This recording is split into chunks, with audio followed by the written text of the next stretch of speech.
The Truckers Association of South Africa, TASA, an organization representing truck owners, says transformation in the freight industry is moving at a snail's pace. TASA says nearly 3 decades into democracy, it is worrying that the freight industry remains nearly inaccessible to previously marginalized groups. According to TASA, some of those who manage to break through in the industry end up with businesses that are unsustainable. If you look at the current scale for business in the freight industry, you might find that only 10% accounts for the black operators, and 90% obviously goes to those previously advantaged companies.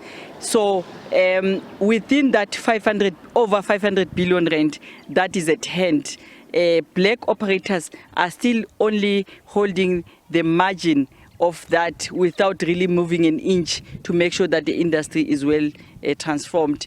At the Ramatlabama border linking South Africa and Botswana via Mahikeng, truckers who passed through this port of entry echo the sentiment.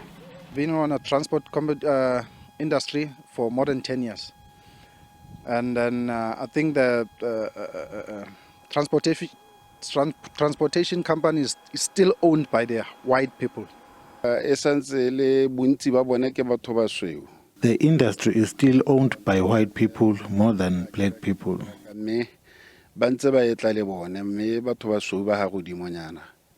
According to TASA, road freight is the only transportation method in the country that is not regulated. This after it was deregulated in 1988. TASA has since called for the industry to be regulated again, a move that has been given the green light in Parliament. TASA took an initiative to make sure that the first start is to re-regulate the industry, and therefore we took to the Department of Transport to call for the regulation. And the good news is that it has passed in Parliament, and therefore this industry is now regulated, and this industry is going to see the light of tomorrow, because as soon as the documents are all in place, everybody will be holding to the operating license, and everybody will then be able to access any police of the Department of Transport and make changes when necessary. It remains to be seen if the industry will pick up the pace of transformation, especially now that it is once again being regulated after 35 years. Silwane Gagau, SABC News, Mahikeng.